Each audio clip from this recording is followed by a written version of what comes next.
Ban Ki-moon, le secrétaire général des Nations Unies, condamne fermement les bombardements de Mariupol en Ukraine. Et le Conseil de sécurité de l'ONU s'est réuni en urgence hier alors que le conflit dans l'est de l'Ukraine a connu un nouveau tournant samedi dernier avec le bombardement dans ce port stratégique. L'attaque a fait 30 morts et une centaine de blessés civils et elle a donné lieu à un nouvel affrontement entre Washington et Moscou. Malheureusement, nous sommes de retour ici aujourd'hui parce que la Russie et les séparatistes ont une fois de plus bafoué leur engagement. Les cibles sont encore à vif. Mais le but final de la Russie reste le même, avoir encore plus de territoire et déplacer la ligne de territoire contrôlée par les Russes de plus en plus en profondeur en Ukraine, estime l'ambassadrice américaine aux Nations Unies.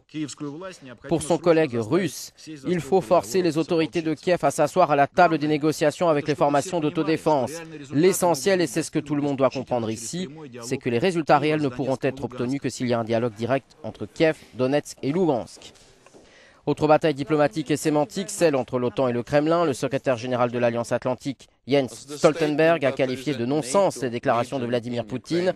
Le président russe a accusé l'OTAN de se servir de l'armée ukrainienne comme d'une légion étrangère pour contenir la Russie.